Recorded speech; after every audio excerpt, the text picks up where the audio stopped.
তাহলে নবগ্রহ স্তোত্র পাঠ করবেন সুব্রত মল্লিক। হ্যাঁ স্যার। ওম শ্রী গণেশায় নমঃ। ওম জবাকুসুম সংকাশ্যপেয় মহদ্যুতিং হন্তারিং সর্বপাপগ্ন প্রণতোস্মি দিবাকরম। ওম দিব্য শঙ্খতু সরভম ক্ষীরোদার্ণব সম্ভবম নমামি শোষিণং ভগম। ওম ধরণে গর্ভসম্ভু বিদ্যুৎ পুঞ্জ প্রভম সমপ্রভম কুমারং কুমারং শক্তিয়ন্তস্য লোহিতানমঃ লোহিতাঙ্গমহম নমঃ। ওম প্রিয়ঙ্গ কলিকা শ্যামং রূপেণ বুধিম সম্যং ভূতং সর্বগুণাতীতাঙ্গময় শচীনচ্যুতম নমাম্যহং দেবতানামিষিকাং সুতং চকুরুং কনকশনভম দেবতানাং বন্দে ভূতাং তিলোকে শঙ্খং জনকং নমামি বঙ্গভক্ত বৃহস্পতিম ত্রিলোকে সন্তং নমাদ্যন্তিং মল্লাভং দৈত্যরং পরমং গুরুং সর্বশাস্ত্র প্রবক্তারাম ভার্গবং নমমহম নীলাঞ্জন চাপখং রবিশূনং মহক্রম সভূতং বঙ্গভক্ত ছায়ায়া সদস্যং। ওম গর্ভসম্ভূতং আদ্রকায়ং তৎসদস্যরম মহাঘোরং চন্দ্রাদিত্যতিমর্দকম।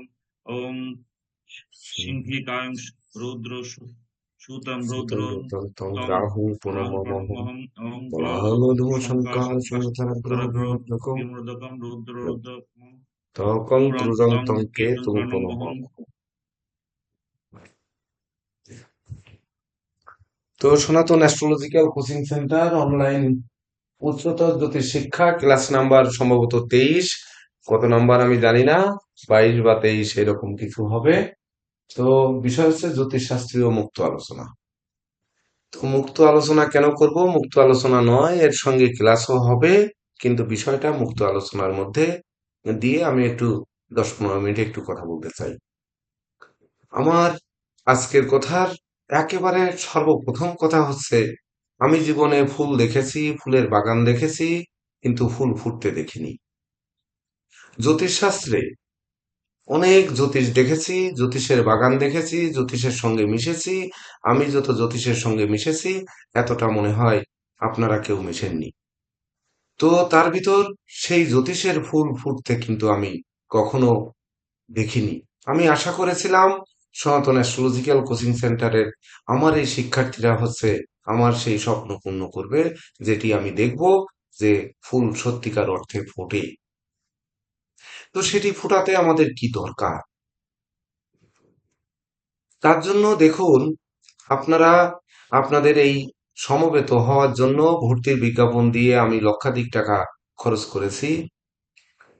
আপনাদের জন্য সম্মেলন করেছি, তাতে দুটি অনুষ্ঠানে প্রায় 15 লক্ষ টাকা খরচ করেছি, যেটি অন্য বিজনেসে যদি আমি খাটাতাম বা ফুলের বাগান যদি আমি তৈরি করতাম, সেখানে বসে থাকতাম, তাহলে হয়তো ফুল ফোটাটি আমি দেখতে মনে হয় পারতাম।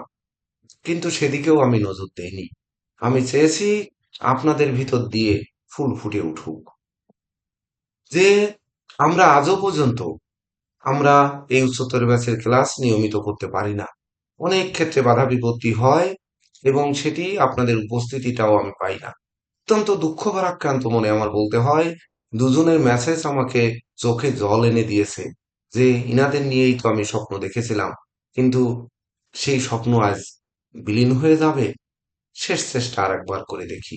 আপনাদের উপর কঠোর কোনো বার্তা দেওয়ার অধিকার আমার নেই, কিন্তু গতকালকে না পেরে, সহ্য করতে না পেরে নীরজ স্যার, জয়ন্ত স্যার, স্বপন চক্রবর্তী মহোদয় এনাদের দায়িত্ব দেওয়ার পরেও এনাদের কথা আমার মানে মন ভরেনি, আপনাদের সাড়া পাইনি।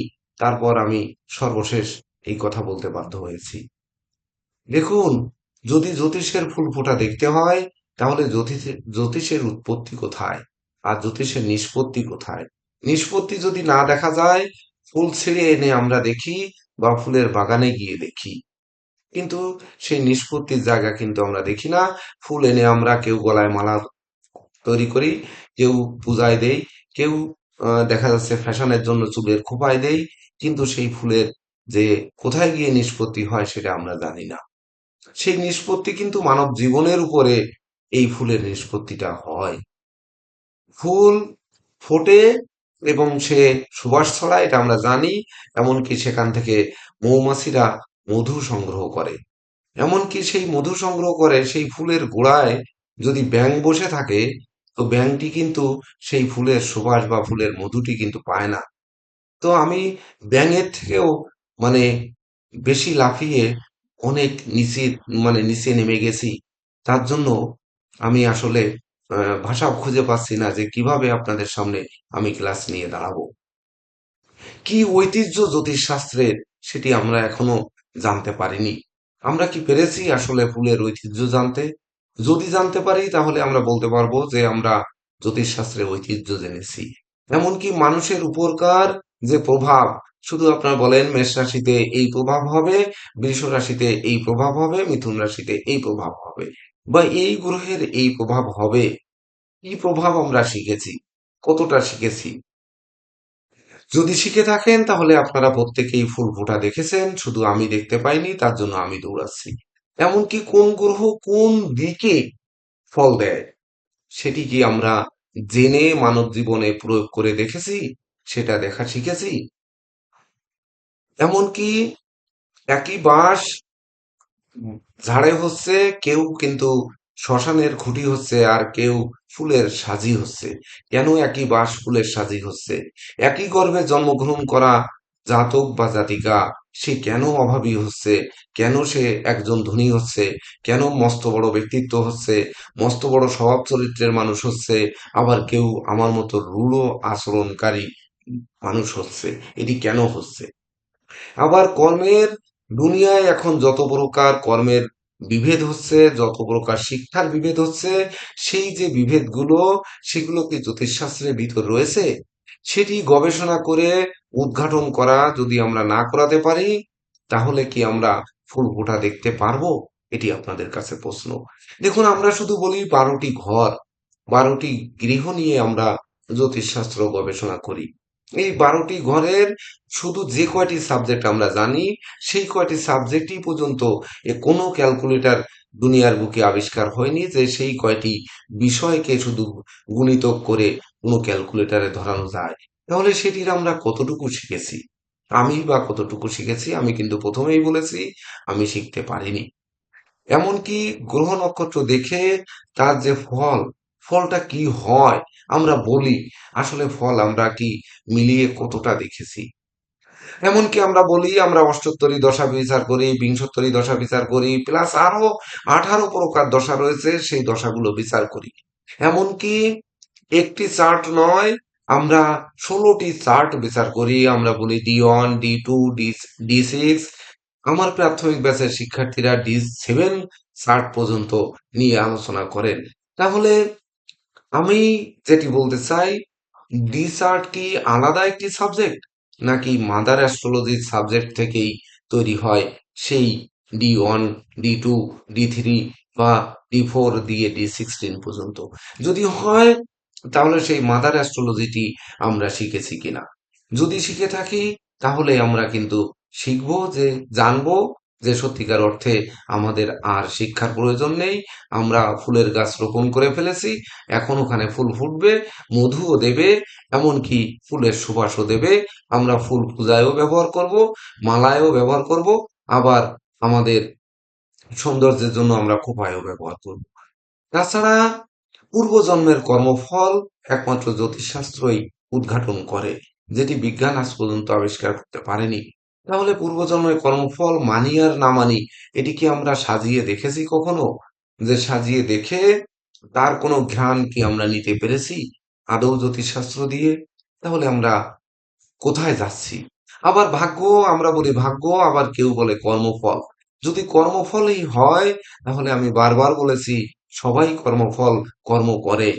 তাহলে আমি তো কর্ম করছি, তাহলে আমি এই সাবজেক্টে এত টাকা বিনিয়োগ কেন করলাম এই কোচিং সেন্টারের মধ্যে? কোচিং সেন্টারে এত টাকা বিনিয়োগ না করে যদি কর্মফল হয়, ওই টাকা যদি আমি আমার অন্য ব্যবসায় বিনিয়োগ করি, তাহলে কি লাভবান হব, নাকি এখান থেকে লাভবান হব? সেটি জ্যোতিষিক উত্তরও কিন্তু আমি এখান থেকে প্রার্থনা করি, আপনাদের উপর অর্পণ করা হলো। সেই সূত্রে আমরা বলি রত্ন পাথর ভাগ্য বদলায়। আমরা কি রত্ন কোনটি আর পাথর কোনটি সেটি কি আমরা চিনেছি?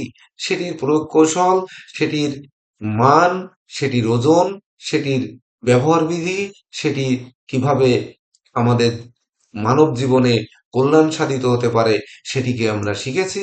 যদি শিখে থাকি তাহলে আপনারা শিখেছেন। সেখান থেকে আমি কিছু শিখতে চাই। আজকে যার জন্য আমি বিষয় দিয়েছি জ্যোতিষশাস্ত্রের মুক্ত আলোচনা। সেই সঙ্গে বিশেষ করে আমরা বাস্তু নির্ণয়ের পরামর্শ দিই। বাস্তুশাস্ত্রে বিশেষ করে বলি যে বাস্তুর এখানে ত্রুটি আছে, তুমি এই ঘরে এখানে আলমারি রেখেছো কেন, এখানে কেন ফ্রিজ রেখেছো, এখানে এগুলো হয়েছে। আচ্ছা, এই বাস্তু আমার ঘরে আলমারি রাখার আর কোনো জায়গা নেই, বা আমার এখানে ফ্রিজ রাখার আর কোনো জায়গা নেই, আমার সিঁড়ির নিচে ছাড়া মোটর বসানোর কোনো জায়গা নেই, কিন্তু এই মোটর বসানোর যে ত্রুটি, এই জিনিসগুলো ত্রুটি মুক্তির উপায়, এটি কি আপনারা শিখেছেন? যদি শিখে থাকেন তাহলে আমাকে শিখাবেন। যদি আজকে আমি শিখতে পারি তাহলে বুঝবো যে হ্যাঁ, সত্যিকার অর্থে আমি ফুল ফোটা দেখেছি। তাছাড়া বিশেষ করে গৃহ নির্মাণে আমরা অনেকেই গুরুত্ব দেই, অনেক উন্নত বিশ্বে গুরুত্ব দেয়, কিন্তু আপনারা কি আপনাদের ক্লায়েন্টদের গুরুত্ব দিয়ে, বা আপনারা জ্যোতিষ হয়েছেন, কেউ জ্যোতিষশাস্ত্র বিদ হয়েছেন, জ্যোতিষ শাস্ত্রী হয়েছেন, কেউ জ্যোতিষ রত্ন হয়েছেন, কেউ জ্যোতিষ সংখ্যাভারতী হয়েছেন, বা বিভিন্ন টাইটেলে আপনারা উম, এসেছেন, বা জ্যোতিষ নামের সাথে অলংকার যুক্ত করেছেন, তাহলে সেখান থেকে কি আমরা এই উম, বিশেষ করে শাস্ত্রবিদ যে হয়েছি, তো আসলে সেই শাস্ত্রের কতটা আমরা পেয়েছি? আবার বিজ্ঞান, যেহেতু যুগ এখন চলছে বিজ্ঞানের যুগে, আমরা সোশ্যাল মিডিয়ায় ক্লাস নিচ্ছি, ল্যাপটপে চার্জ নেই, এমনকি এআই যুগ দিয়ে আমরা সফটওয়্যার দিয়ে সেকেন্ডের মধ্যে একটি ছক তৈরি করে ফেলছি, এমনকি সেই ছকের ফলাদেশও দিচ্ছে, যে ফলাদেশ আমিও নিজে প্রয়োগ করি, যেটি বিশেষ করে কম্পিউটারাইজড গোষ্ঠী, অবশ্য বলে দেই কম্পিউটারাইজড গোষ্ঠী। তো বিজ্ঞানের সঙ্গে জ্যোতিষশাস্ত্রের যে তুলনা, সেই তুলনা কি করতে আমরা শিখেছি? যদি আমরা না শিখি তাহলে আমরা নতুন যে জ্যোতিষ, নতুন যে যারা আসবে, বিশেষ করে ভাগ্যফল প্রত্যাশী, তাদের উদ্বুদ্ধ করব কিভাবে? নতুন প্রজন্মকে যদি আমরা উদ্বুদ্ধ করতে না পারি, সঠিক মেসেজটা যদি তাদের কাছে না দিতে পারি, তাহলে সনাতন অ্যাস্ট্রোলজিক্যাল কোচিং সেন্টার মুখ থুবড়ে যেমন পড়ছে, আর আমার মুখ তো আর আসলে নেই আপনাদের সামনে কথা বলার মতো। তাছাড়া আধুনিক জীবনে জ্যোতিষশাস্ত্রের যে গবেষণা, নতুন নতুন যে দিকগুলো আসছে, আমি বলেছি যে শিক্ষার যেমন কতগুলো দিক শিক্ষার এখন বেরিয়ে গেছে। কর্মের দিক আগে শুধু ছিল জমি চাষ করা, ফসল উৎপাদন করা, মিল কলকারখানা, আর হচ্ছে রাষ্ট্রীয় কর্মাদি, এই সামান্য কিছু কর্ম ছিল আগের কালে। আর এখন সেখানে কর্মের কত সংখ্যা বেড়েছে, সেগুলো আমরা কিভাবে প্রয়োগ করি? তাছাড়া আপনারা অনেকেই গবেষণা এখানে করেছেন, প্রত্যেকেই গবেষণা করেছেন, প্রত্যেকের গবেষণালব্ধ আহ, শিক্ষা সেটি কিন্তু লিপিবদ্ধ হয়েছে আপনাদের সুবেনিরে, এবং আপনারা গর্বিত অংশীদার সেই সুবিনিরের। সেখানে আপনাদের লেখা আপনাদের নামে ছাপা হয়েছে, অর্থাৎ আপনারা লিখেছেন। তাহলে সেখানে কতটা গবেষণা করেছেন জ্যোতিষশাস্ত্রীয়? যদি গবেষণা প্রকৃত করে থাকেন, তাহলে সেই গবেষণায় কি আধুনিক জীবনে জ্যোতিষশাস্ত্রের যে গবেষণা বা জ্যোতিষশাস্ত্রের যে প্রয়োগ কৌশল, সেটি কি তার ভিতরে আছে? যদি থেকে থাকে তাহলে আর ক্লাস করার প্রয়োজন নেই, এখন আপনারা পেশা জীবনে নেমে যেতে পারেন। তাছাড়া যে ভাগ্য যদি পূর্ব নির্ধারিত হয়, তাহলে আমরা কি করি? আসলে আমাদের আর করার কি? পূর্ব নির্ধারিত, বাবা মা সন্তান জন্ম দেবে, সন্তান বড় হবে, সে স্কুলে যাবে, কলেজে যাবে, সে আবার বিবাহ করবে, সে আবার সন্তান জন্ম দেবে, এইভাবে জন্ম জন্মান্তরে চলবে। তো এটি তো চলতেই থাকবে, এটি চলমান, যদি না কোনো বহির্বল বাধার সৃষ্টি না করে। বিশেষ করে তাদের কেউ যদি অকাল মারা না যায়, বা অকালে মেরে না ফেলে, বা তারা যদি স্বেচ্ছায় বিবাহ না করে, বা না করার সিদ্ধান্ত নেয়, মহাবৈষ্ণব বা মহাসাধক হওয়ার চিন্তা করে, বা ধরুন কোনোভাবে সংসার জীবনে থেকে বৈরাগ্য জীবনে ধাবিত হয়, তাহলে আর বংশধর আসলো না, সেটি তার নির্ধারিত। কিন্তু এটিকে কি আদৌ পরিবর্তন করা যায়? যায় কি যায় না, সেটি জ্যোতিষশাস্ত্রের আমরা কি প্রয়োগ করে দেখেছি? তাছাড়া আমরা বলি যে অমুকের প্ল্যানেটে রাজযোগ আছে, অমুকের প্ল্যানেটে ধনযোগ আছে, অমুকের প্ল্যানেটে বিভিন্ন যোগ আছে, ইন্দ্রযোগ আছে, অমুকের বজ্রযোগ আছে। তাহলে বজ্রযোগে বজ্রপাত, ইন্দ্রযোগে ভগবান দর্শন বা ইষ্ট দর্শন, বা ধরুন রাজযোগে রাজার মতো ফল আসলে আমরা পেতে দেখেছি কিনা, সেটি প্রয়োগ করে দেখেছি কিনা। যেটি সনাতন অ্যাস্ট্রোলজিক্যাল কোচিং সেন্টার উচ্চতর ব্যাচ একেবারে প্র্যাকটিক্যাল শিক্ষা দেওয়ার জন্য, ফুল ফোটা দেখার জন্য যেটি আগ্রহ নিয়ে আমাদের যাত্রা শুরু হয়েছিল, তখনও আমরা আপনাদের নিয়ে বসেছিলাম, বিভিন্ন রকম আলোচনা করেছিলাম, তার মাধ্যমে আমরা এসেছিলাম। এমনকি আমরা সফটওয়্যার ব্যবহার করি, সেই সফটওয়্যারে আসলে সবটি ভুল হয় কিনা বা সঠিক হয় কিনা, সেখানে যে পঞ্চাঙ্গ বা পঞ্জিকায় সূর্যোদয় সূর্যাস্ত আছে, সেই সূর্যোদয় সেই সময় হয় কিনা, সেই সময় সূর্য অস্ত যায় কিনা, এগুলো আমরা কি যাচাই করে দেখেছি? তাহলে জীবনের সূর্য কখন উদিত হয় আর কখন অস্ত যায়, আমরা বলি অমুক দশায় তার জীবনের সূর্য উদিত হবে, আর অমুক দশাকালে জীবনের সূর্য অস্তমিত হবে। তাহলে কখন অস্তমিত হবে? আপনাদের সিলেবাসে কিন্তু দেওয়া হয়েছে যে মানুষের মৃত্যুর কারণও বিচার করার জন্য। তাহলে সেটির জন্য কি আমাদের ক্লাসের জন্য অপেক্ষা করার প্রয়োজন ছিল না? যে আমাদের কোর্সটি সম্পূর্ণ করার ইচ্ছা কি আমাদের ভিতর পোষণ করা উচিত ছিল না? এটিও আপনাদের উপর প্রশ্ন রেখে গেলাম। আমি আগেও বলেছি যে আর্টিফিশিয়াল ইন্টেলিজেন্টের যুগে যে মানুষ ঘরে বসে সবকিছু পাচ্ছে, তাহলে ডাক্তারও কিন্তু পাচ্ছে।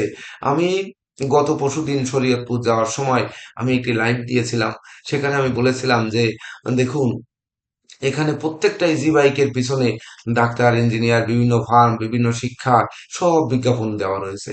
বিজ্ঞাপনগুলো প্রত্যেকটা ইজি বাইকের পিছনে দেখে এত ভালো লাগলো যে অল্প খরচায় এই ইজি বাইক, এমনকি একজনের বাসায় গেলাম, সে ইজি বাইক এবং রিক্সা চার্জ দেয়, সে ইজি বাইক রিক্সার মালিকও। তার কাছে জিজ্ঞেস করলাম, বলল যে কোনো বিজ্ঞাপন দিতে 500 টাকা 1000 টাকা আমাদের দেয়, গাড়ির পিছনে লাগিয়ে দেয়, এবং যতদিন থাকে ততদিন ওইরকম থাকে। তো তাহলে তারা সস্তায় কত সুন্দর বিজ্ঞাপন দিচ্ছে, আর আমরা এত টাকা ইনভেস্ট করে এই সনাতন অ্যাস্ট্রোলজিক্যাল কোচিং সেন্টার চালাতে পারলাম না। এমনকি আজকে আমাদের একজন, বিশেষ করে যিনি গার্জিয়ান লেভেলের লোক, যদিও জ্যোতিষ করেন, তিনি আমাকে প্রশ্ন করলেন এবং কথা হলো তার সঙ্গে প্রায় 8-10 মিনিট। তো সেই কথার সঙ্গে একটু আগে কথা হলো, উনি বললেন যে যার জায়গায় সে তাই। আপনার গত সপ্তাহে আপনার যে পরিমাণে নিন্দা হচ্ছিল আমার সামনে, তা শুনে আমি আর সহ্য করতে পারলাম না। আমি তখন দু চারটি কথা বললাম। এমনকি কি নিন্দা হলো? বলল যে উনি একজন পাল বংশের মানুষ হয়ে এইভাবে পঞ্জিকা লিখে, তা আবার বড়াই করে, আবার অপরের সাথে শত্রুতা করে যে অপরের পঞ্জিকা, আমার পঞ্জিকা নকল করেছে। তখন সে আর সহ্য করতে পারেনি, সে তখন উত্তর দিয়েছে। তো যেমন আমি বলতে চাই, পঞ্জিকা বাংলা ভাষায় প্রথম রচনা হয় পূর্ণচন্দ্র শীল। তাহলে পূর্ণচন্দ্র শীল, সে তো নাপিতের ছেলে।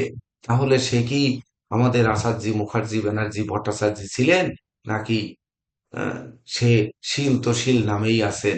এমনকি বাংলা ভাষায় সব থেকে বেশি প্রচলিত পঞ্জিকা যেটি বাজারে বিক্রি হয়, সেটি বেনি মাধব শীলের পঞ্জিকা। এটি যে কত লক্ষ বিক্রি হয়, সেটি অক্ষয় লাইব্রেরির সামনে বই বেরোলে যে বইয়ের মেমো কাটার জন্য যে সিরিয়ালটা পড়ে, সেই সিরিয়াল না দেখলে বোঝা যাবে না যে এক একজনে কত কত পিস সিরিয়ালে মেমো কাটছে। এমনকি মেমো কাটার জন্য 1-2 ঘন্টা লাইন দিয়ে দিয়ে মেমো কেটে চলে যাচ্ছে টাকা জমা দিয়ে দিয়ে, তার জায়গায় পঞ্জিকা পৌঁছে যাচ্ছে। আমাদের বাংলাদেশেও কিন্তু প্রায় 10% লোক ওই সেই বেণী মাধব শীলের ফুল পঞ্জিকা আজও ব্যবহার করে। বা তাছাড়া ধরুন আমরা এই যে জ্যোতিষ শাস্ত্রে আমরা বিভিন্ন বিহিত বিধান দেই, আমরা আহ, মানে কি বলবো, বলতে গেলে বলতে হয় আমরা হ্যান পারি ত্যান পারি, কিন্তু আসলে একটা উম মাথার চুল সোজা করতে পারি কিনা সন্দেহ। তো যদি তাই হয়, তাহলে আমরা বলি আমরা বাস্তুবিদ, আমরা বলি আমরা কৃষ্ণমূর্তি পদ্ধতিবিদ, বা আমরা জ্যোতিষশাস্ত্রবিদ, আমরা পামিস্ট, আমরা নিউমারোলজিস্ট, এই যে জিনিসগুলো আমরা ব্যবহার করি, তো এইগুলোর সম্পর্কে, বিশেষ করে এর গভীরতা, আসলে যে যেটি জানেন সেটি কোথায়? যদি সেটি আমি জানতাম, তাহলে তো আমি ফুল ফোটা দেখতাম। তাহলে আমি ফুল ফোটা কেন দেখিনি? আজ আমি 25 বছর জ্যোতিষ করছি। আমি প্রথমেই কিন্তু বলেছি, আমি জগতে যত জ্যোতিষের সঙ্গে মিশেছি, আপনারা বা বাংলাদেশের কোনো জ্যোতিষ মনে হয় আজ এত জ্যোতিষের সঙ্গে মেশেনি বা মেশার সুযোগ হয়নি। এমনকি বিশ্ব রাজনীতির সঙ্গে জ্যোতিষশাস্ত্রের যেভাবে নিবিড় সম্পর্ক যেভাবে জড়িয়ে রয়েছে, সেখানেও কিন্তু আমার একটা মিলন মেলার পরিবেশ সেই স্বয়ং স্রষ্টা বা আপনাদের আশীর্বাদে আমি সেটি পেয়েছি। সেটি আমার মনে হয় বাংলাদেশের অনেক জ্যোতিষী পাননি, যেটি আমি পেয়েছি। তাছাড়া বিশেষ করে আমি যে কথা বললাম যে আমরা যদি সচেতন না হই, আমরা প্রত্যেকে উচ্চশিক্ষিত, প্রত্যেকে যার যার জায়গায় স্ব জায়গায় প্রতিষ্ঠিত মানুষ, তাহলে আমরা যদি নিয়মানুবর্তিতা, আমরা যদি শৃঙ্খলাবোধ, আমরা যদি শিক্ষার প্রতি আগ্রহ না থাকে, তাহলে নতুন প্রজন্ম কি করবে? নতুন প্রজন্ম তো ওই এআই দিয়েই জ্যোতিষ, চ্যাট জিপিটি জ্যোতিষ বা বিভিন্ন ওই কি যেন আমাদের অ্যাস্ট্রোসেজাই এইগুলো দিয়ে জ্যোতিষ এগুলোই তো করবে। তাহলে তাদের জন্য আমরা কি রেখে যাচ্ছি? এটি যদি আমরা না রাখতে পারি তাদের জন্য, তাহলে তো এই শাস্ত্র বিলীন হয়ে যাবে। তাছাড়া আমি বলেছি যে কিছু কিছু মাসে একটি বা কোনো মাসে দুটি ক্লাসে আমি থাকতে পারি না।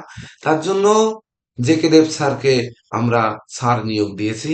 এমনকি নীরজ কান্তি রায় স্যার, ওনাকেও শিক্ষক নিয়োগ দিয়েছি। পামিস্ট্রি হিসাবে আমরা টিটু দাস স্যারকে আমরা নিয়োগ দিয়েছি। আমি বলেছি যে আপনাদের যদি ক্ষুধা নিবারণ না হয় আমাদের এই স্যারের থেকে, তাহলে সেটি আমার কাছ থেকে বুঝে নেবেন। প্রয়োজনে আমার ক্লাসে আমি আর 1 ঘন্টা সময় দিব। কিন্তু আপনারা তো প্রতিশ্রুতি দিয়েছিলেন যে আমরা এই প্রতিষ্ঠানে শিখবো, যতদিন প্রতিষ্ঠান থাকবে ততদিন আমরা থাকবো। ততদিন নয়, আমার তো এই উচ্চতর ব্যাচটা আপনারা শিক্ষা নিলে আমার তো মনে হয় আমি ফুল ফোটা দেখতাম। এমনকি যে আপনারা যখন প্রয়োগ করতেন, যখন আমার কানে সেই সংবাদটি আসতো, যেমন জেকে দেব স্যার প্র্যাকটিস করেন, ওনার কয়েকজন ক্লায়েন্ট আমার কাছে আসছেন এবং তানাদের কথা শুনে আমি যে তৃপ্তি পেয়েছি, এই তৃপ্তি কিন্তু আমি অন্য কোথাও থেকে পাইনি জীবনে।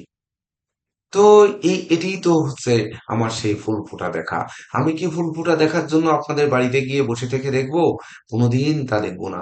এ জীবনে আর সে সুযোগ হয়তো হবে না। হয়তো কি হবেই না। কিন্তু তাহলে আমার স্বপ্ন কি স্বপ্নই থেকে যাবে? তো যাই হোক, আমি বেশি কথা বলে ফেলেছি, সময় আধা ঘন্টার উপরে পার করে ফেলেছি। আমরা ক্লাসে পদার্পণ করব। তো যদি দয়া করে আপনারা আমি যে প্রশ্নগুলো রেখে গেলাম, যদি এই প্রশ্নগুলোর একটু ফাঁকে ফাঁকে সংক্ষেপে সংক্ষেপে একটু উত্তর যদি আমি পাই, তাহলে হয়তো আমি সত্যিকারে যে কথা দিয়ে আমি শুরু করেছি যে ফুল আমি দেখেছি, ফুল ফোটা দেখিনি, তো হয়তো আজকেই আমার হয়তো সেই আশা পূর্ণ হবে। তো আমি কথা দিয়েছিলাম যে উচ্চতর ব্যাচ চলবে, কিন্তু অত্যন্ত দুঃখ ভারাক্রান্ত মনে বলতে হয়, যেদিন আমি চট্টগ্রামে ছিলাম, জয়ন্ত দেব স্যার যখন আমাকে ফোন দিলেন, তখন 7:40 মতো বাজে। বলল যে স্যার, ক্লাসে উপস্থিতি মাত্র 4 জন, আমি কি করব? আমি বললাম ক্লাস অফ করে দিন। তা বলল আমি কি কোনো আলোচনা করব? তা হচ্ছে আপনার মন মতো আপনি আলোচনা করেন, আপনার যা মন চায় আপনি সেই আলোচনা করেন, আপনার সে স্বাধীনতা রয়েছে। এটি বলে শুধু আমি আর কারোর সঙ্গে এই 2 সপ্তাহে কিন্তু কারোর সঙ্গে আমি ব্যক্তিগতভাবে যোগাযোগ করিনি। এমনকি আজকে প্রসেনজিৎ চক্রবর্তী মহোদয়, যিনি পিকে শাস্ত্রী, উনি আমাকে ফোন দিয়েছেন, আমি ফোনটা দেখেছি। অন্যদিন আমি ব্যাক করি, কিন্তু আমি আজকে করিনি। আমি উচ্চতর ব্যাচের কারো সঙ্গে, একমাত্র স্বপন চক্রবর্তী মহোদয়, আমাদের নীরজ স্যার আর জেকে দেব স্যারের সঙ্গে ছাড়া আমি কারো সঙ্গে যোগাযোগ করিনি। এমনকি কিশোরী মোহন বাবু দুটি রিসার্চ পাঠিয়েছেন 2 বার করে, আমি কিন্তু উত্তর দেই, কিন্তু আমি দেইনি। আমি আহ, আমার মনে খুবই, মানে কি বলবো, এটি বলে আসলে ভাষায় ব্যক্ত করা যাবে না। তো আপনারাই বুঝতে পারবেন বা বোঝার সক্ষমতা আপনাদের রয়েছে। আমি এর থেকে বেশি আর বোঝাতে চাই না। টিটু দাস স্যার আমাকে ফোন দিয়েছেন, আমি ব্যাকও পর্যন্ত করিনি। 2 দিন হয়ে গেছে, কিন্তু আমি ব্যাক করিনি। আমি চেয়েছি, আমি আগেও বলেছিলাম যে আপনাদের সংঘবদ্ধ হওয়ার দায়িত্ব আপনাদেরই। আপনারা একে অপরে যোগাযোগ করে যেখানে যে ঘাটতি থাকে প্রয়োজনে আমাকে ব্যবহার করুন। ব্যবহার করে আপনারা ফুল ফোটান, তবেই তো আমার স্বপ্ন পূর্ণ হবে। তাহলে আমার স্বপ্ন কোথায় পূর্ণ হতে যাচ্ছে? 64 জেলায় 64 জন জ্যোতিষ তৈরি করার স্বপ্ন নিয়ে আমি মাঠে নেমেছিলাম। তার জন্য বিনিয়োগের তো আমি কোথাও কমতি রাখিনি। আমি কখনো মুখ দিয়ে আপনাদের কাছে বলিনি যে আপনারা বেতন দিন, আপনারা টাকা দিন বা আপনারা এ দিন, এটি মুখ দিয়ে কখনো বলিনি। তাহলে কই আমি কি পেলাম? যাই হোক, অনেক প্রশ্ন রেখে ফেললাম।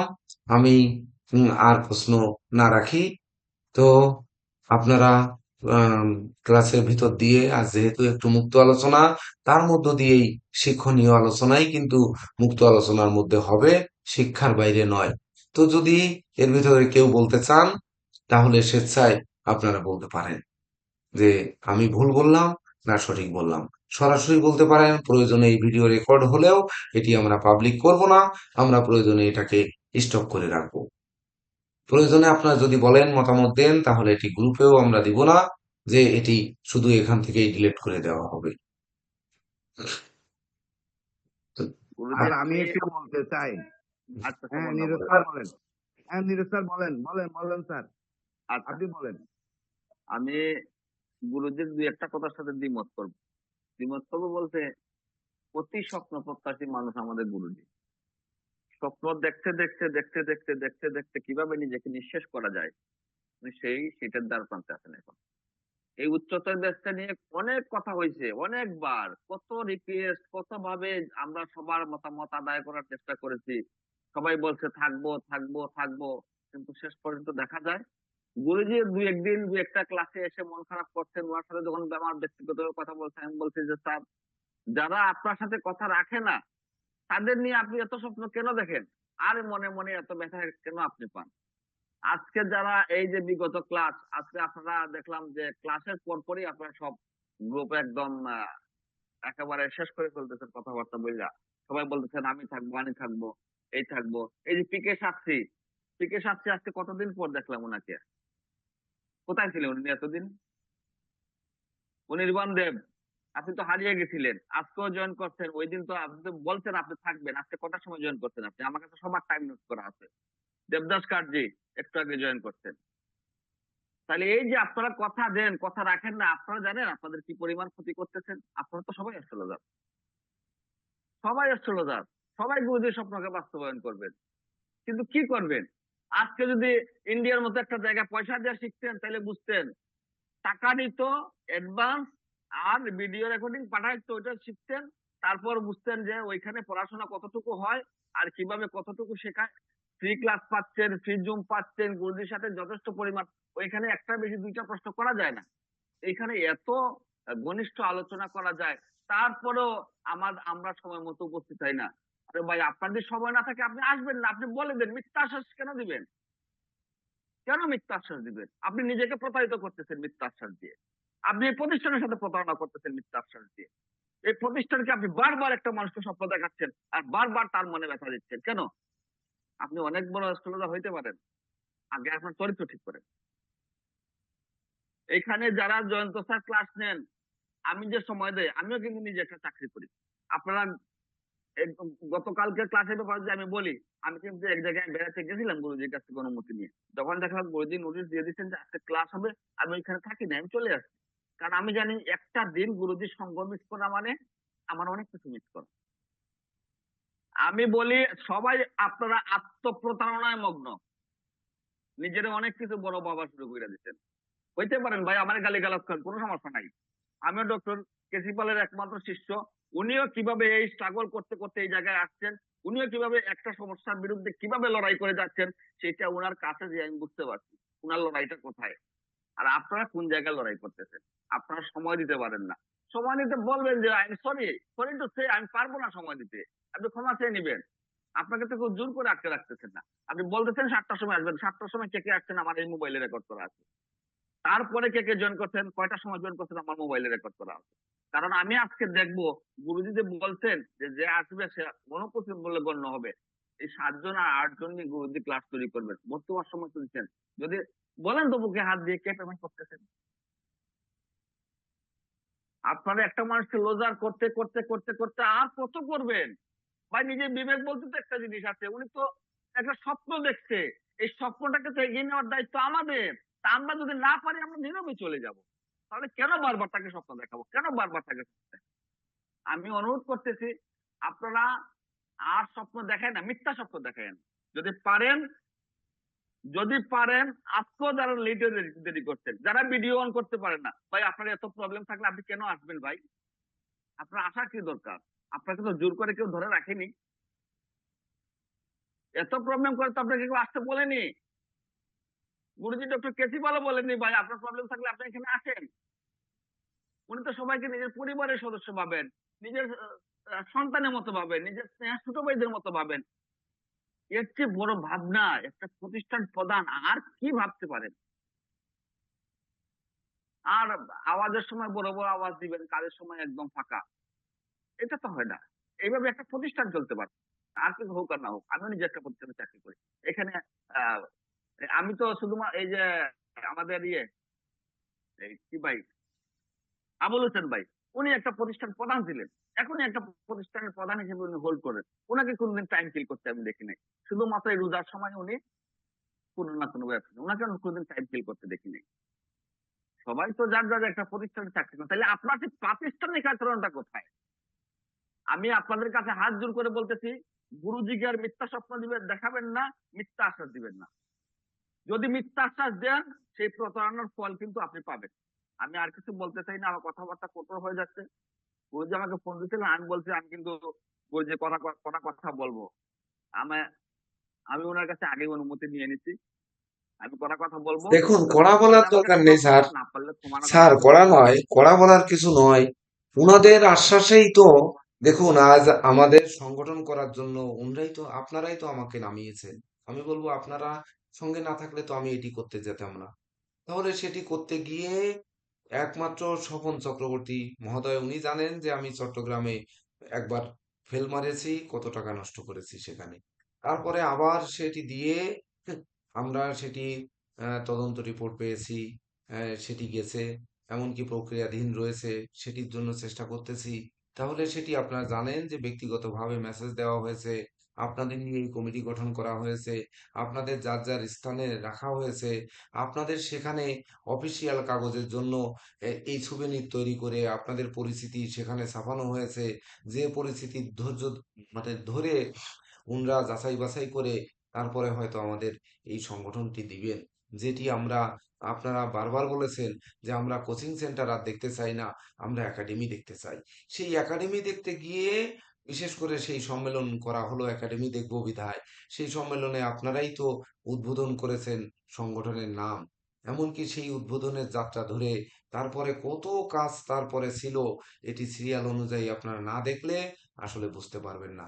তো সেই পর্যায়ে যেতে যেতে যদি আমরা সেই কাঙ্ক্ষিত ফলটি পাই, তাহলে আপনাদের এই যে প্রত্যেকেই তো হবেন গর্বিত অংশীদার। সেটি কি আমিই হব?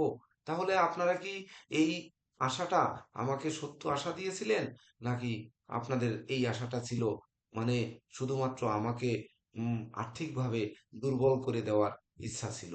তা না হলে, যদি আর্থিকভাবে দুর্বল করে দেওয়ার ইচ্ছা না থেকে থাকে, তাহলে কেন আপনারা একাডেমি চেয়েছিলেন? এই একাডেমির পিছনেও তো আমি এখন পর্যন্ত বলতে পারি কমপক্ষে 7-8 লক্ষ টাকা আমি কিন্তু নষ্ট করেছি। তাহলে এই যে 7-8 লক্ষ টাকা ব্যয় করেছি, উপরন্তু এই দুটি অনুষ্ঠানের জন্য যে ব্যয় করেছি, এই টাকাটি ব্যাংকে রাখলে কি আমার 5,000 10,000 টাকা আসতো না ঘরে? তাহলে সেটি কিসের জন্য আসতো? বা আমি কেন এটি করলাম? এ স্বপ্ন তো আপনারা দেখিয়েছেন। আপনারা জোর গলায় বলেছেন, প্রত্যেকে বলেছেন যে আমরা আর কোচিং সেন্টার নামটি দেখতে চাই না, আমরা একাডেমি দেখতে চাই। তাহলে একাডেমি দেখতে চাই, তার কি সহযোগিতা আপনারা করেছিলেন? কিন্তু আমি সেটির জন্য যদি পাই তবেই না বলতে পারবো। আজ তো পাইনি হাতে, তো কি বলবো? তথাপিও এ পর্যন্ত যা করেছি, আমি যদি নাও পাই, তাও নিজ হাতে করেছি, নিজ হাতে দৌড়েছি, আমি সঠিক জায়গায় প্রয়োগ করেছি। এখন যদি পাই তাহলে পাবো, না পাইলে আমার আর দুঃখ থাকবে না। এমনকি আরো একটি কথা রয়েছে, সেটিও কিন্তু টিটু দাস স্যার উনি সাক্ষী আছেন। সেটিতেও কিন্তু আমরা বিনিয়োগ করেছি। বিনিয়োগ করে সেখানেও হাঁটি হাঁটি পা পা করে একটু একটু করে আগাচ্ছে। হয়তো সেটি আগাবে কি আগাবে না জানি না, ওটি আমি নিজ হাতে করছি না। তো সেখানেও কিন্তু সেই বিনিয়োগ করে বসে আছি, যেখানে টিটু দাস স্যারও কিন্তু বিনিয়োগ করেছেন। টিটু দাস স্যার করেছেন আর আমি করেছি, আর কাউকে কিন্তু আপনাদের জানাইনি। তো সেটিও করে কিন্তু আমরা বসে রয়েছি। তাহলে আপনারা একাডেমি দেখতে চান, কোন একাডেমি দেখতে চান? একাডেমি তো মরে গেছে। যদি ক্লাসের সময় 4 জন শিক্ষার্থী উপস্থিত হয় এবং কোচিং সেন্টার যাকে স্যার নিয়োগ দিয়েছে তাকে যদি স্যার সম্মান না করা যায়, স্যারের শ্রদ্ধা না করা যায়, স্যারের ক্লাস যদি করতে না যাওয়া যায়, তাহলে আপনারা কি আশ্বাসটা দিয়েছিলেন? আমি তো সবসময় বলেছি মাসের প্রথম 10 দিনের প্রথম যে শুক্রবার পড়বে, যে শনিবার পড়বে, সেই ক্লাসটায় আমি থাকতে পারবো না। প্রয়োজনে এমন ভাবেও আমরা সিলেবাস করতে পারি যে মাসের এই প্রথম সপ্তাহের ক্লাসটি বাদ দিয়ে বাকি ক্লাসগুলো চালিয়ে নিতে, সেটিও আপনারা পরামর্শ দিতে পারতেন। কিন্তু এইভাবে ধরুন একজন স্যার সে রেডি হয়ে বসে থাকেন, সকল কিছু গুছায় নিয়ে এসে ক্লাস নিবেন, সেই আমাকে দেখে আপনারা দেখেছেন যে ক্লাসের সময় ফোন ধরতে, ফোনে কথা বলতে, বা এই 3 ঘন্টায় কোনোদিন আজ পর্যন্ত আমি বসে তারপরে আপনাদের সামনে ক্লাস নিয়েছি? আমি মূর্খ মানুষ, আমি কতটুকু জানি জানি না। যতটুকু জানি আপনাদের ভিতর ভাগ করে দেওয়ার স্বপ্নে সবসময় বিভোর ছিলাম, যে এই শাস্ত্রটি মরে যাচ্ছে, যেন বাঁচানো যায়। তো আমার একার দ্বারা আর কতটা সম্ভব? তো নিরস্বাদ যদি কঠোর কথা অবশ্যই কিছু বলে থাকেন, আমি ক্ষমা চেয়ে নিচ্ছি আপনাদের কাছে। তবে আমাদের না কিন্তু না স্যার, নামিয়েছেন আপনি কেন? আপনারাই। যে এই জায়গায় আপনারা যদি আমাকে, বিশেষ করে আমাদেরকে উৎসাহ না দিতেন, তাহলে আমরা ছিলাম কোচিং সেন্টারে ছিলাম। আমরা কেন সেটিকে একাডেমিতে করতে যাব? কেন সেটিকে সিলেবাসে রূপান্তর করে উচ্চতর করতে যাব? আমি তো আমার স্বপ্ন নিয়ে ওই প্রাথমিক শিক্ষা দিয়েই ক্ষান্ত হতে চেয়েছিলাম। এই ব্যাচটা তো আপনারাই বিশেষ করে উৎসাহ আমাদের দিয়েছেন। তার জন্যই তো আমরা চালু করেছি। তো যাই হোক, উম, তবে আমরা কঠোরভাবে বলার অধিকার আমাদের নেই। কারণ সবাই এখানে বিজ্ঞ, সবাই জ্ঞানী, সবাই গুণী, সবাই মানী, সবাই সম্মানী। যার যার জায়গা থেকে আমার প্রশ্নের যদি উত্তর পাই, তাহলে আমি হয়তো আহ, আমি তো বলেছি যে আমি জীবনেও একটি ফুল ফোঁটা দেখিনি, একটিও না, এই জ্যোতিষ সমাজে একটি ফুল ফোঁটাও দেখিনি। আপনি বাংলাদেশে তাকিয়ে দেখুন যে কোন ফুলটি বাংলাদেশে ফুটেছে, আপনারা দেখেছেন, সেটি দেখুন। আপনাদেরও বয়স হয়েছে, আমি 25 বছর জ্যোতিষ করি, আমার 50 বছর বয়স হয়েছে, আপনাদেরও অনেকের 50-এর বেশি বয়স হয়েছে। তো কোন জ্যোতিষকে আপনি ফুটতে দেখেছেন যে প্রকৃত পক্ষে ফুটেছে? এই দেশের কথা বলুন, আমরা পাশের দেশের কথা বাদ দেই। আমরা শুধু বাংলাদেশি, আমরা বাংলাদেশের কথা নিয়ে আমরা শুধু বলুন যে একটি ফুল আপনারা ফুটতে দেখেছেন এই 25 বছরের মধ্যে।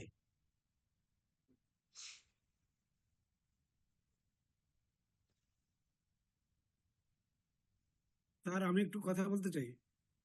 হ্যাঁ বলেন। এখানে আহ, সবাইকেই ভিন্ন ভিন্ন ভাবে কথা বলার সুযোগ দেওয়া হোক স্যার। কারণ এখানে আমি যেটা দেখতে পাচ্ছি, আমরা এই যে দুই চারজন যারা কথা বলি, বাকিরা তাদের মনের ভাব ব্যক্ত করতে পারেন না। আমার এখানে দুইটা প্রশ্ন সবার প্রতি, যে শনিবারের ক্লাসে আমরা কি কমফোর্ট না, আমরা কি ডিসকমফোর্ট ফিল করি, আমরা কেন অ্যাটেন্ড করতে পারি না? আর একটা জিনিস হলো, যারা আপনারা জ্যোতিষ টাইটেল পেয়ে গেছেন, তারা কিন্তু বাংলাদেশের খাতায় জ্যোতিষ। বাংলাদেশে মনে হয় 5,000-এর মতো জ্যোতিষ আছে বা আরো বেশি আছে, কিন্তু এর জ্যোতিষের নাই।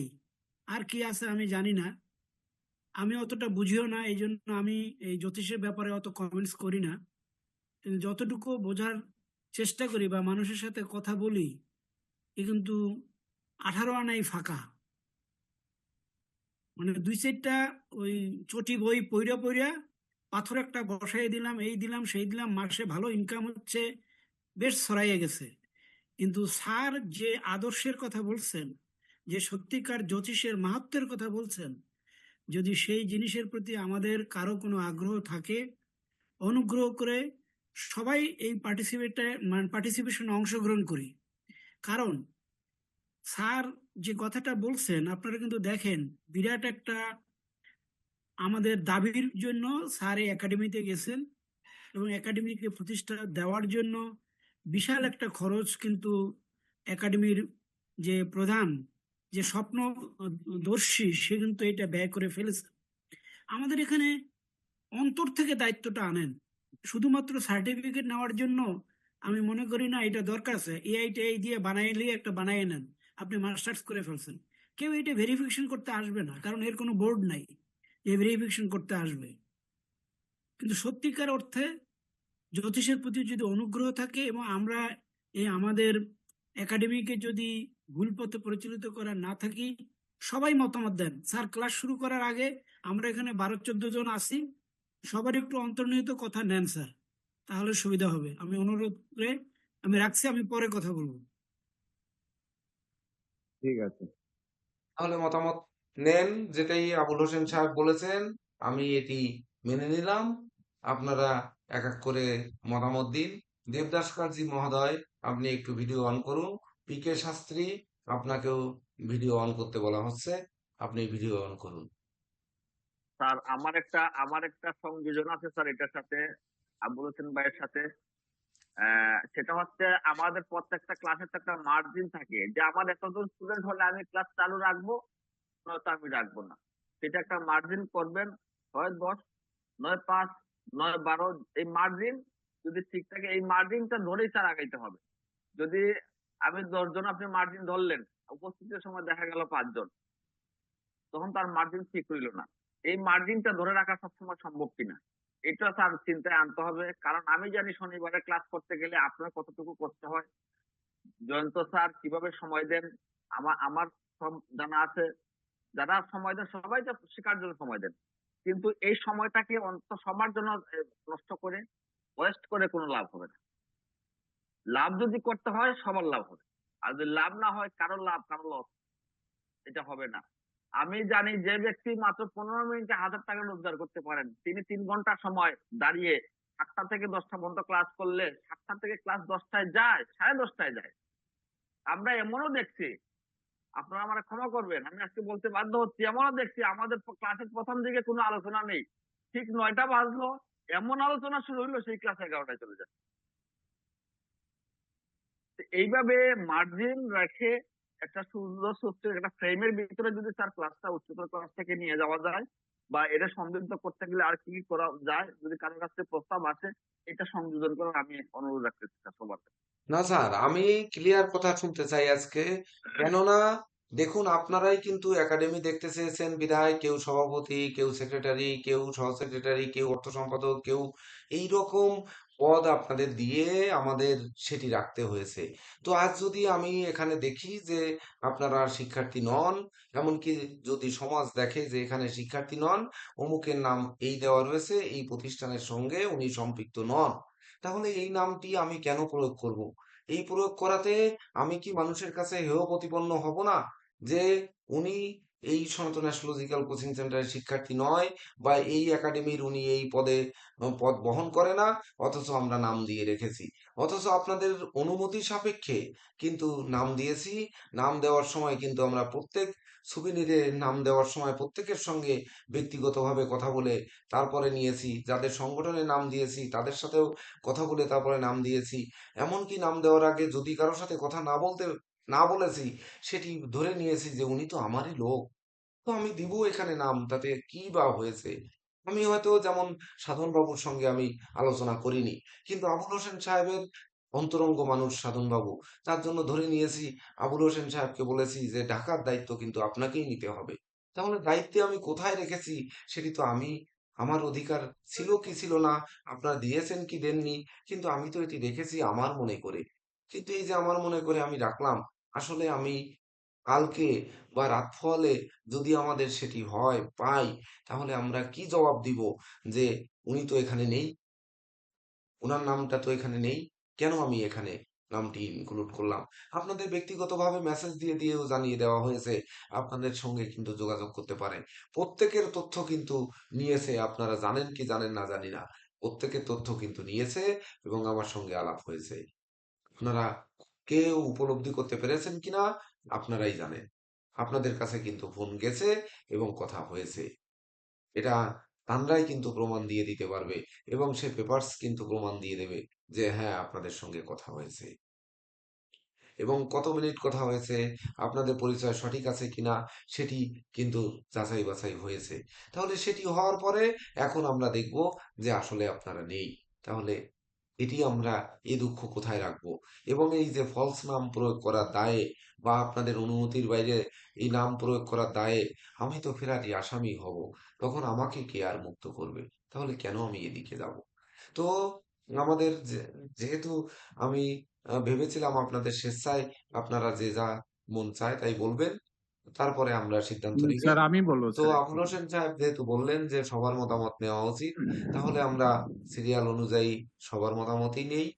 তাহলে মতামত আহ, কি স্যার আমি একটু বলি স্যার, আমি হিমাংশু মিত্র। ফিরোজ স্যার নাম হ্যাঁ বলেন। নিয়ে এক একজনের মতামত তাহলে আপনি নেন।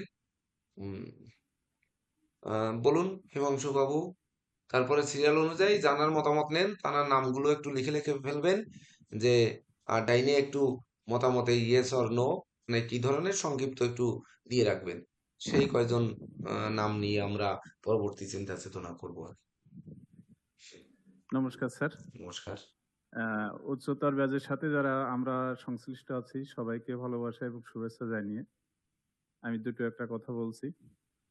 আসলে স্যার আমাদের নিয়ে অনেক স্বপ্ন দেখে এবং আমি মনে করি আহ, এইরকম গুরু পাওয়া সত্যি দুর্লভ। আমরা যখন যা বলেছি তা উনি তখনই তাই করে দিয়েছে। আমাদের স্বপনবাবু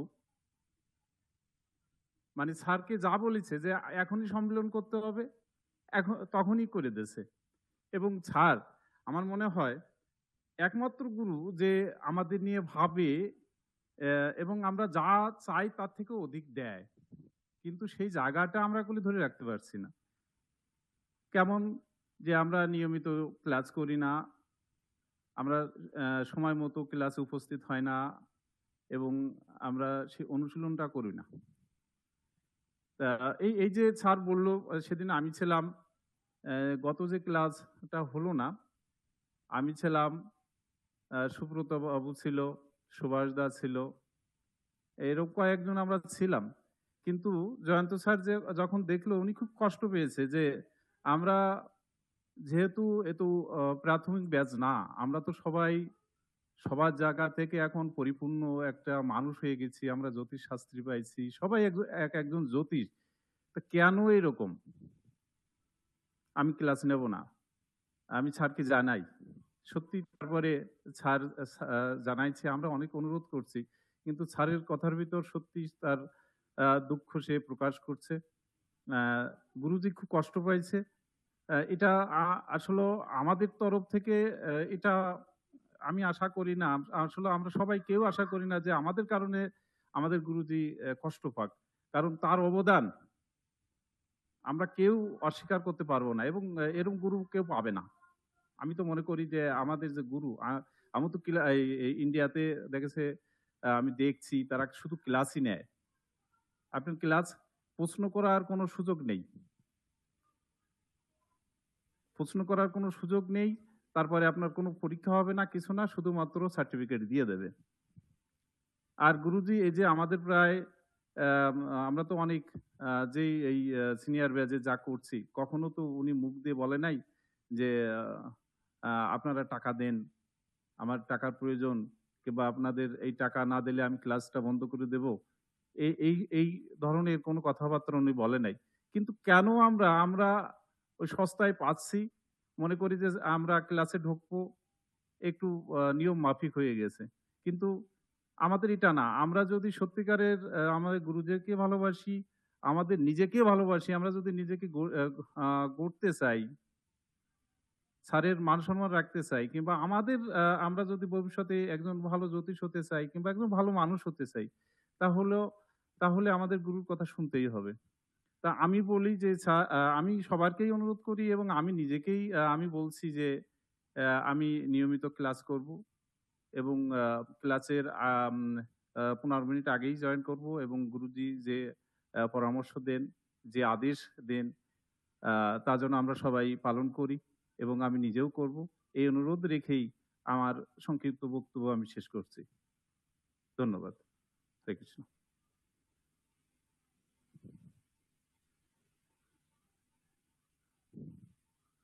স্যার আমি কি বলবো? হ্যাঁ স্বপন দা নীরজ বলেন। স্যার? হ্যাঁ আচ্ছা, বলেন।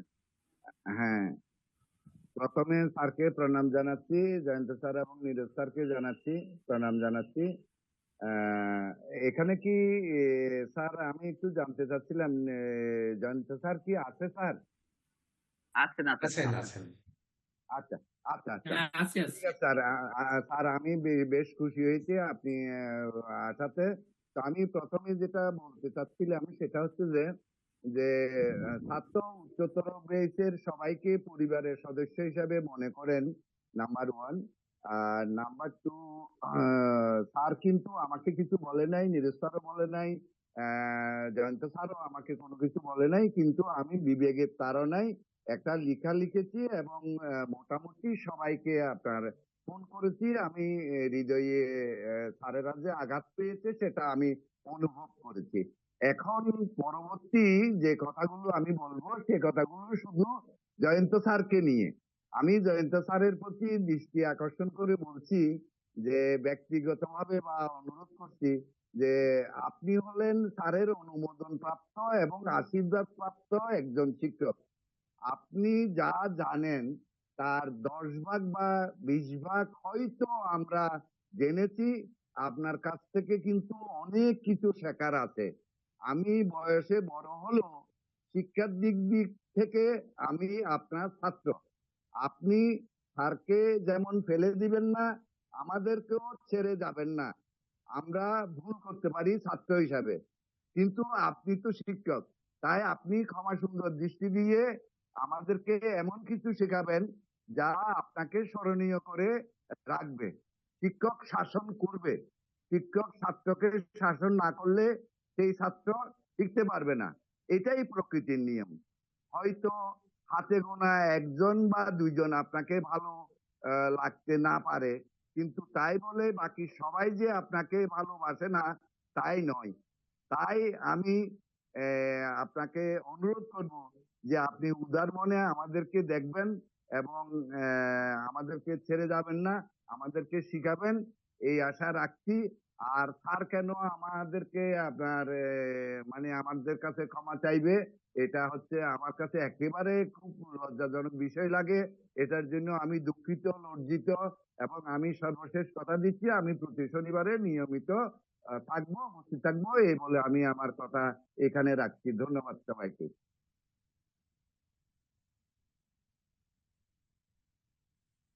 নীরজ স্যার, আমি একটু কথা বলি সামান্য। আমার বক্তব্যটা আমি সব শেষে দিব।